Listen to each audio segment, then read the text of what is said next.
Hi friends, எல்லோரும் எப்படி இருக்கீங்க? நான் வந்து மீஷோவில் ஒரு வால் டெக்கர் பார்த்தேன். சரி, இது நம்ம வீட்டிலே பண்ணலாமான்ட்டு நான் யோசித்து அது ட்ரை பண்ணியிருக்கேன். வாங்க அது எப்படி இருக்குன்னு பார்க்கலாம். அதுக்கு தேவையான பொருள் வந்து நமக்கு வந்து கார்ட் பாக்ஸ் தேவைப்படுது. அதுக்கப்புறமா water colour and scissor and லைட்டாக வந்து நான் ஒயிட் சிமெண்ட் எடுத்திருக்கேன். இது 4 பொருள் தான் தேவை. இது இருந்தால் நம்ம சூப்பராக அது பண்ணிடலாம்.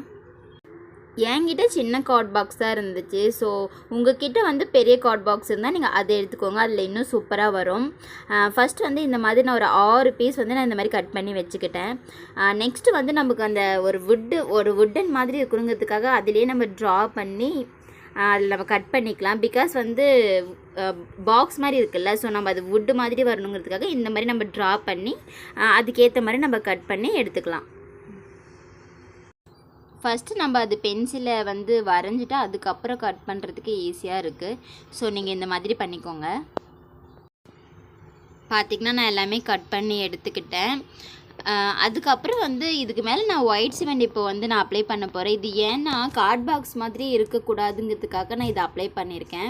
இதை அப்ளை பண்ணிவிட்டு நம்ம கலர்ஸ் கொடுத்தோம்னா ரொம்ப நீட்டாக இருக்கும். ஸோ நான் வந்து இதனால் சிமெண்ட் கொடுத்துருக்கேன். உங்கள்கிட்ட ஒயிட் சிமெண்ட் இல்லைன்னா நீங்கள் வந்து வாட்டர் கலர்லேயே ஒயிட் கலர் எடுத்து நீங்கள் அப்ளை பண்ணிக்கலாம். அது நீட்டாக இருக்கும் பார்க்குறதுக்கு. நான் வந்து இது மாதிரி ஃபஸ்ட் நான் அப்ளை பண்ணிவிட்டு அதை நான் ஒரு 1/2 hour ட்ரை பண்ண வச்சுட்டேன். இது வந்து நான் ஒரு ஃபேன் பக்கத்துலேயே நான் வச்சுருந்தேன். ஒரு 1/2 hourக்குள்ளே நல்லாவே ட்ரை ஆகிடுச்சு பாருங்கள். அதுக்கப்புறம் வந்து நம்ம இதில் கலர் அப்ளை பண்ணி நம்ம இதில் வந்து எழுதுறதுக்கு ஸ்டார்ட் பண்ணிடலாம். ஃபஸ்ட் வந்து நான் ஒரு டார்க் க்ரே கலர் வேணுங்கிறதுக்காக நான் வந்து பிளாக்கும் ஒயிட்டும் சேர்த்து நான் நல்லா மிக்ஸ் பண்ணிவிட்டு அந்த கலர் நான் எடுத்துக்கிட்டேன். அதுதான் நான் வந்து அப்ளை பண்ணிகிட்ருக்கேன் பாருங்கள். இது வந்து பிளாக்கும் இல்லாமல் ஒரு டார்க் க்ரே மாதிரி இருக்கும். நல்லா இருந்துச்சு பார்க்கறதுக்கு நீட்டாக. நெக்ஸ்ட்டு வந்து நான் ஒயிட்டும் ப்ரௌன் கலரும் சேர்ந்து நல்லா மிக்ஸ் பண்ணிட்டேன். இதுவும் வந்து அப்ளை பண்ணதுக்கப்புறம் ரொம்ப நீட்டாகவே இருந்துச்சு பாருங்கள். நான் இது 6 இதுக்குமே நல்லா நான் கலர் அடிச்சிட்டேன். நெக்ஸ்ட் வந்து நம்ம இதில் எழுதுறதுக்காக நம்ம ஸ்டார்ட் பண்ணிடலாம். நான் அந்த மீஷோவில் பார்த்த அந்த 6 சென்டென்ஸே தான் நான் எழுதினேன். அந்த ஒர்க் ஹார்ட், பிக் ட்ரீம் அந்த மாதிரி தான் நான் எழுதிட்டு இருந்தேன். ஏன்னா அதே நல்லா இருந்துச்சு. ஸோ நம்ம அதே எழுதிடலான்னு சொல்லிட்டு நான் அதான் எழுதிட்டு இருந்தேன். இது வந்து நான் வாட்டர் கலர்லேயே தான் நான் டிப் பண்ணி எழுதிட்டு இருந்தேன். நல்லா நீட்டாகவே வந்துச்சு. என்னோடய ஹேண்ட் ரைட்டிங் வந்து கேப்ஸில் அவ்வளோ நல்லா வராது. ஸோ அவ்வளோ நீட்டாக நான் எழுதலை. நீங்கள் வந்து உங்களுக்கு பிடிச்ச மாதிரி ஃபாண்ட்டில் கூட நீங்கள் எழுதிக்கலாம். எந்த பிரச்சனையும் இல்லை, நல்லா அழகாக வரும். பார்த்திங்கன்னா நான் எல்லாத்துலேயுமே எழுதி முடிச்சிட்டேன். எனக்கு ரொம்ப பிடிச்சிருந்துச்சு எழுதுனதுக்கப்புறம். நல்லா நீட்டாகவே இருந்துச்சு.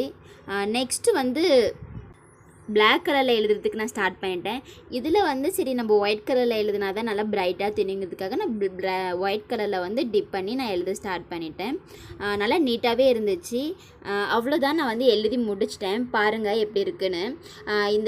எனக்கு வந்து கேப்ஸ் அவ்வளோ நல்லா வரல. உங்களுக்கு பிடிச்ச ஃபாண்ட்டில் நீங்கள் வந்து எழுதிக்கலாம். நெக்ஸ்ட்டு வந்து கீழேயும் மேலேயும் வந்து இந்த மாதிரி நீங்கள் ஹோல்ட் பண்ணிக்கோங்க. கீழேயும் மேலேயும் ஹோல்ட் பண்ணதுக்கப்புறமா நம்ம வந்து த்ரெட் எடுத்து நம்ம வீட்டில் என்ன த்ரெட் இருக்கோ அது கூட யூஸ் பண்ணிக்கலாம். என்கிட்ட ஒரு வில்லன் த்ரெட் இருந்துச்சு. ஸோ நான் அதே யூஸ் பண்ணிக்கிட்டேன். பாருங்கள் இந்த மாதிரி தான். லாஸ்ட்டு வந்து எனக்கு இந்த மாதிரி தாங்க அவுட்புட் கிடச்சிது. எனக்கு பிடிச்சிருந்துச்சு. நான் வந்து இது வந்து எங்களோட ஹாலில் வந்து நான் மாட்டிட்டேன். உங்களுக்கு இது பிடிச்சிருக்குன்னு நம்புகிறேன். அவ்வளோதான் நம்ம ரீக்ரியேஷன். உங்களுக்கு இது பிடிச்சிருந்தா நீங்களும் வீட்டில் ட்ரை பண்ணி பாருங்கள் டைம் இருக்கும் போது. இந்த வீடியோ உங்களுக்கு பிடிச்சிருக்குன்னு நம்புகிறேன். பிடிச்சிருந்தா ப்ளீஸ் லைக் பண்ணுங்கள். மறக்காமல் நம்ம சேனலுக்கு சப்ஸ்கிரைப் பண்ணி சப்போர்ட் பண்ணுங்கள். பாய். நம்ம இன்னொரு வீடியோவில் பார்க்கலாம்.